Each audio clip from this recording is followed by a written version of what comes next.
Başka bir bellemel husus Müslümanlar onlar arak içen kişinin başına gelip bilecek belalardan kabiri. Misal için arak içip tövbe etmedik adam diye ölüm ölene kelimesini aydıp bilmez diye. Yani aydıp bilmezlik korku var. Ki kitaplarda haber veriliyor. Bir adam ölecek oluyor. İmam Zahabi Ulugunalar adlı kitabına kıssasını getiriyor. Ölecek oluyor.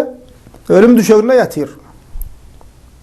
Yanına başkası gelip kelime-i şehadet aytıracak oluyor. Aydıp bilen ok, dile vurulan ok. Bu gen oraya. Bu dünyadan gaydiya belli bir vaattan son yankı kelime-i şehadet aytıracak bolyanın duyuşuna yankı ölen kişi giriyor. Şöyle bu gen garip soraya sen ne için deyip bilmedin diye la ilahe illallah eşhedü en la ilahe illallah Muhammed Resulullah kelimen ne için çevirip bilmedin diye. Şöyle aydiya men bir hassalığım madi Lokman'a gittim volin bana dedi diye sen neme dermanlık hukumununu hamır spiritle içmeliydi diye. Bir kase misal için. Dermanlık hukumununu keyif içinemde. Benim şöyle neme öz yanımdan bolsa olur deyip içtim diye. Şu sebeplik hem diye ben şunu deyip bilmenler niye.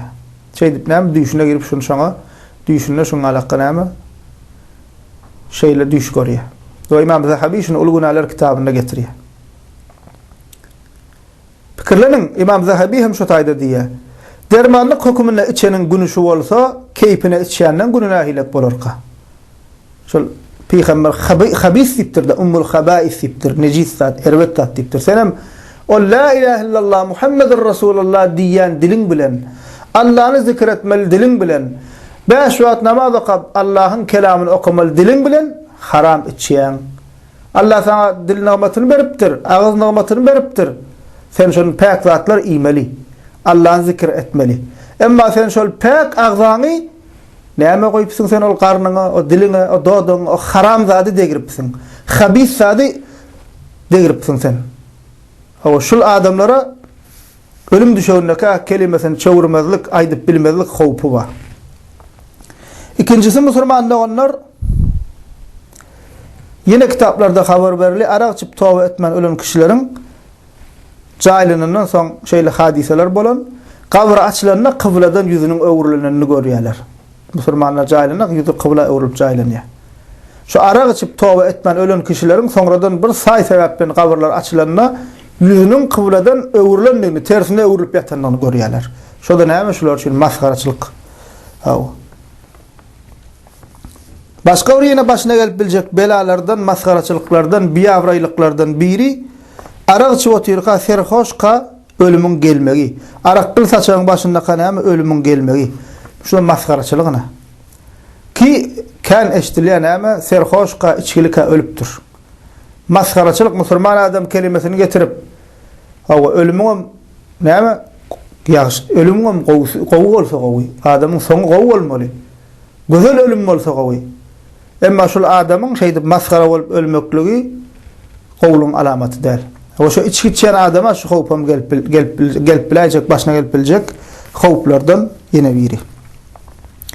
Bu başka da bir hakikatte de vakada da tevrakta da eştiliye, görülüye, şayat boluyaz. Arak o başka da neşe seyirişlerini ullanayan adamların deyuslaşıp ağır namusının azalayan neyme kitaplarda hem aydılıp geçiliyor, hakikatte hem görüyaz. Ağır namusu yitiyor, ağır namusu azalıyor ve deyuslaşıyor. O kafirler nauzubillah Allah saklasın eştiliyor, öğünle uyuşup arak içip ayalına gıyzına keseki erkeklere hizmet ettiriyor. İçip her hilekke maskara oluşup doğ kalmalı oluşup akan lokanı oluşup üstesine de getirip erkeklerin arasında öz ayalını ki keseki erkekten anarda durmalı, erkek hizmet etmeli. Bizim Türkmenimizin unutup var ya içkili, porsap, ankap, çekip çilim çekip başka da haramlıklar edip otururka ölmemi namusunu getirip hizmet ettiriyor. Bir namuslıktan başka da hatta şun. Gıyzını hizmet ettiriyor, gıyzına hizmet ettiriyor. Bir sürü arak keşe. Arak haramı şey deyip ne yap? Şu deyyusluğun alameti şu başka istedim de hiç kim katı görmesin. Ya içip son ne yapmışlar böyle bulunak. Ondan anırda da ervet zatlar boluyor. Eştiliyor nauzubillah. Biz onu gurulap bilmeyiz. Utanış verici zatlar. Ne mi? Şu arak spiritli içkiler içiyana arak keşlerin neçe serişler ullanyanın başına gelen belalardan ağır namusunu yitirip Allah Teala şolara goya şu dünyada beriyan cezası ağır namusunu yitirip deyuslaşya, binamuslaşya. Hatta ya da içip özü bulanmıcar olup yarım yalana çıkıp şey edip börenler ama neymişler börenini bilmeyen merekede kıygırıp, goğ edip, kalmagal edip bir avrayıp, binamus hareketler edip neden şu başına gelen belalardan şul. Nauzubillah, Allah saklasın Müslüman doğanlar.